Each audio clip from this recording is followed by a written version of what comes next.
எப்படி இருக்கு பாருங்க. நாங்க இந்த ட்ராயர்ஸ் எல்லாம் வந்து ஃபுல்லா வந்து நாங்க கிளீன் பண்ணணும். அதனால எல்லாம் தூக்கி எல்லாம் போட்டிருக்கோம்.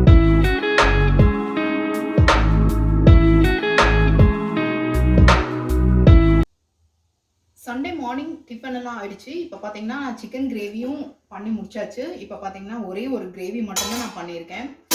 ஹலோ ஃப்ரெண்ட்ஸ், நான் ஆனந்தி பிரேம். எல்லாரும் எப்படி இருக்கீங்க? இன்னைக்கு பார்த்தீங்கன்னா நம்ம சண்டே விலாக் பார்க்கலாம். சண்டே விலாக் அப்படின்னாலே பார்த்தீங்கன்னா மார்னிங் கொஞ்சம் லேட்டாக நம்ம எந்திரிப்போமா. மார்னிங் பார்த்தீங்கன்னா ஒரு 8 o'clockலேருந்து நான் என்னெல்லாம் பண்ணியிருக்கேன் அப்படிங்கிறத நான் உங்க கூட ஷேர் பண்ண போகிறேன். இது கூட ஒரு 2 ரெசிபியும் இருக்குது. அதையும் நம்ம சேர்த்து பார்க்கலாம் வாங்க.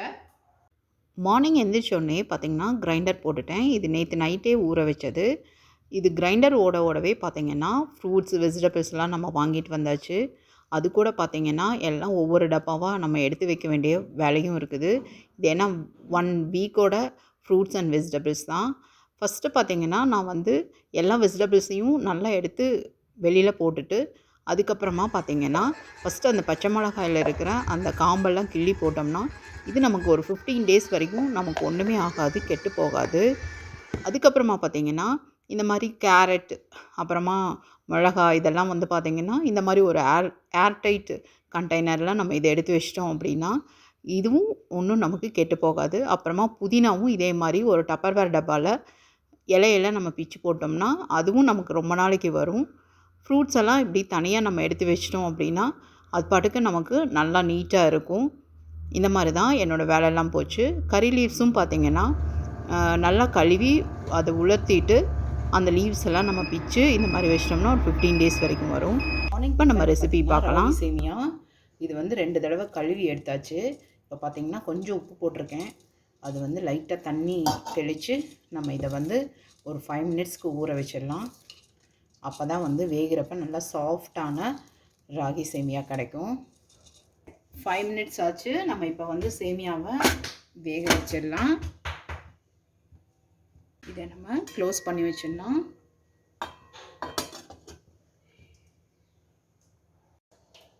ராகி சேமியா வேகிறதுக்கு முன்னாடியே பார்த்திங்கன்னா நம்ம சிக்கனும் கழுவியாச்சு. சண்டே விலாக் தான். ஒரு 1/2 teaspoon அளவுக்கு பார்த்திங்கன்னா மஞ்சப்பொடி போட்டாச்சு. ஒரு 2 tablespoon அளவுக்கு நல்லெண்ணெய் ஊற்றிக்கலாம். அதே ஒரு 5-6 மிளகு போட்டுக்கலாம். ஒரு 1/4 teaspoon அளவுக்கு ஜீரகமும் போட்டுக்கலாம். இதை வந்து நல்லா ஒரு கிளாஸ் அளவுக்கு தண்ணி போட்டு, இது நாட்டுக்கோழி சிக்கன் தான், நல்லா இப்படி ஒரு 4 விசில் விட்டு எடுத்துகிட்டு வந்துக்கலாம். இதுக்கு தேவையான அளவு உப்பும் போட்டுக்கலாம். நான் ஒரு டீஸ்பூன் அளவுக்கு உப்பு போட்டுக்கிறேன். நம்ம ராகி சேமியா சூப்பராக வெந்துருச்சு பாருங்கள். நம்ம இப்போ ஸ்டவ் ஆஃப் பண்ணிடலாம். இருக்கும்போதே நம்ம வந்து சர்க்கரை ஆட் பண்ணிக்கலாம். அப்போ தான் வந்து அந்த சர்க்கரை வந்து இதாகும். எவ்வளோ ஸ்வீட் வேணுமோ அந்த அளவுக்கு சேர்த்திக்கோங்க. தேங்காய் அதே மாதிரி எவ்வளோ வேணுமோ அவ்வளோ சேர்த்திக்கோங்க. நான் வந்து ஒரு 1/4 cup அளவுக்கு சேர்த்துறேன். இதை நல்லா கலந்து விட்டால் நம்ம ஸ்வீட்டான ராகி சேமியா ரெடி ஆகிடுச்சு. இன்னும் கொஞ்சம் பார்த்திங்கன்னா அது காரம் பண்ணிக்கலாம். 2 teaspoon ஆயில் போட்டாச்சு. பார்த்திங்கன்னா கடுகு உளுத்தம்பருப்பு ஜீரகம் போட்டாச்சு. இதில் பார்த்திங்கன்னா 2 பச்சை மிளகாய், அதுக்கப்புறமா ஒரு சிவப்பு மிளகாய் ஆட் பண்ணி போட்டுருக்கு. கொஞ்சம் கறி லீவ்ஸு, ஒரு ஆனியன் சாப் பண்ணி போட்டாச்சு. ஆனியனுக்கு தேவையான அளவு உப்பு மட்டும் சேர்த்துக்கலாம். ஒரு 1/4 teaspoon அளவுக்கு உப்பு சேர்த்துக்கிறேன். சேமியாவை நம்ம அப்படியே போட்டுடலாம். இதெல்லாம் இதில் ஒரு 1/2 lemon மட்டும் புழிஞ்சால் போதும். நம்ம ராகி கார சேமியா ரெடி ஆகிடுச்சு. இதை கலந்துட்டு மார்னிங் பிரேக்ஃபாஸ்ட் ரெடி ஆகிடுச்சு. Sunday morning breakfast sweet ragi சேமியா, அப்புறமா காரத்துக்கு கொஞ்சம் ஊறுகாயும் வச்சு சாப்பிட்றதுக்கு செம்மையாக இருக்கும். பிரேக்ஃபாஸ்ட் சாப்பிட்டு முடித்த உடனே பார்த்திங்கன்னா கிரைண்டரும் மாவு ஆட்டி முடிஞ்சிடுச்சு. அதனால் வந்து அதை எடுத்து நம்ம ஒரு நல்ல கண்டெய்னரில் போட்டு நம்ம உள்ளே வச்சிட்டோம் அப்படின்னா புளிச்சதுக்கப்புறமா ஃப்ரிட்ஜுக்குள்ளே வச்சுக்கலாம். இது பார்த்திங்கன்னா எனக்கு ஒரு 10 daysக்கான இந்த மாவு தான் இது. ஆக்சுவலாக வந்து பார்த்திங்கன்னா நம்ம இந்த மாதிரி ஆட்டி வச்சிட்டோம் அப்படின்னா எப்பயுமே வந்துட்டு நமக்கு வந்து டிஃபன் என்ன பண்ணுறது அப்படின்னு ரொம்ப பிஸியாக இருக்கிற டைமில் இது ரொம்ப ஹெல்ப்ஃபுல்லாக இருக்கும். மாவாட்டி முடிச்சாச்சு. கையோடு பார்த்திங்கன்னா நம்ம கிரைண்டரும் நல்லா தொடச்சி வச்சிட்டோம் அப்படின்னா ஈஸியாக இருக்கும். இல்லாட்டி அசிங்கமாயிடும் நம்ம கிரைண்டர்லாம். ஸோ இந்த வேலையும் குயிக்காக ஒரு ஈர துணி எடுத்து நல்லா தொடச்சிடலாம். அப்போ தான் வந்து நல்லா மெயின்டைன் பண்ண முடியும். இதில் பார்த்தீங்கன்னா ஹோல் கரம் மசாலா போட்டிருக்கேன். அதுக்கப்புறமா பார்த்தீங்கன்னா 2 டேபிள் ஸ்பூன் அளவுக்கு நம்ம தனியா போட்டிருக்குது, வரமல்லி.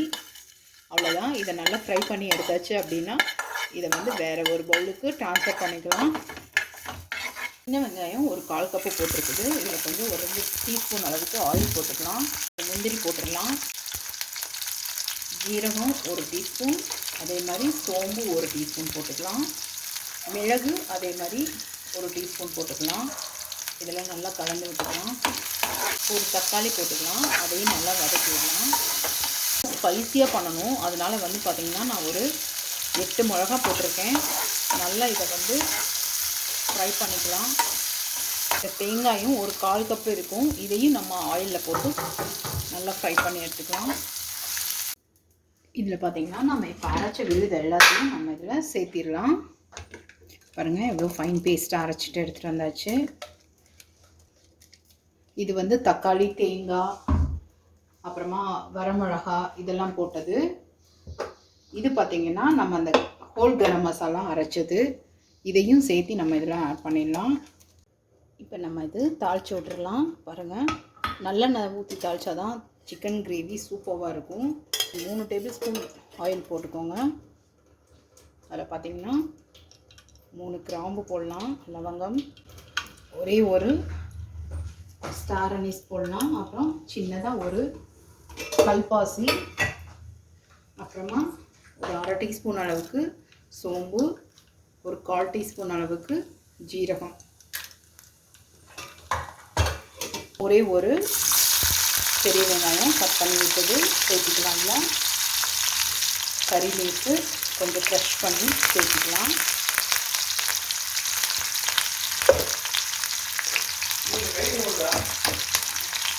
குழம்புக்கு தேவையான அளவு ஜிஞ்சர் கார்லிக் பேஸ்ட்டு ஒரு 2 டீஸ்பூன் அளவுக்கு நான் சேர்த்துறேன்.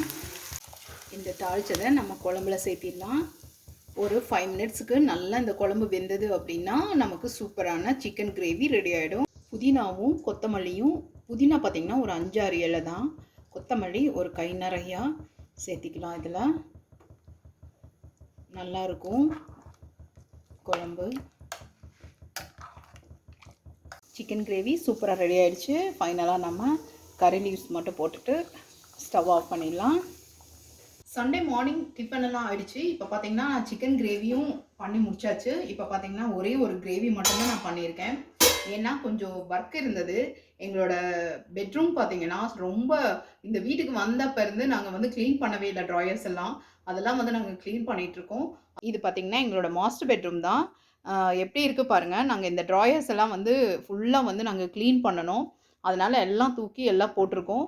இப்போ தான் ஃபுல்லாக வந்து இதெல்லாம் வந்து நீட் பண்ணி வச்சுருக்கோம். அதனால தான் சிம்பிள் ரெசிபியாக இன்றைக்கி வந்து நம்ம வெறும் சிக்கன் கிரேவி மட்டும் பண்ணணும். இதில் பார்த்தீங்கன்னா நல்ல டாக்குமெண்ட்ஸ் ஃபைலு அந்த மாதிரி எல்லாம் வந்து நல்லா நீட்டாக என்னோடய ஹஸ்பண்ட் தான் வந்து அடுக்கி வச்சுருக்காரு. நீட் பண்ணியாச்சு. இதில் அவ்வளோ குப்பை இருந்தது. அந்த குப்பை எல்லாம் எடுத்து நாங்கள் வெளியில் போட்டாச்சு. இதுலேயும் பாருங்கள் 2 ட்ராயரும் சூப்பராக நீட் பண்ணியாச்சு. இப்படி தான் நாங்கள் வீக்லி ஒன்ஸ் வந்து ஏதாவது ஒன்று வந்து நீட் பண்ணுறதுக்காக டைம் ஒதுக்குவோம். இதுக்காக மத்தியானம் நல்லாவே பசி வந்துடுச்சு. நான் வந்து இப்போ சாப்பிட போகிறேன். பிளேட்டில் ரைஸ் போட்டுட்டு சண்டே பார்த்திங்கன்னா லஞ்சு சாப்பிட்ற டைமில் எல்லோரும் ஃபேமிலியோடு உட்காந்து சாப்பிட்டுட்டேவும் மூவி பார்ப்போம். மூவி பார்த்து என்ஜாய் பண்ணிவிட்டு அடுத்த நாளைக்கு என்ன வேணுமோ மண்டேக்கு அதெல்லாம் வந்து ப்ரிப்பேர் பண்ணி வைப்பேன் ஈவினிங். இப்படி தான் என்னோடய சண்டே வந்து போகும். இந்த வீடியோ பிடிச்சிருந்ததுன்னா லைக் பண்ணுங்கள், ஷேர் பண்ணுங்கள். கண்டிப்பாக நம்ம சேனலை சப்ஸ்கிரைப் பண்ணுங்கள். தேங்க்ஸ் ஃபார் வாட்சிங்.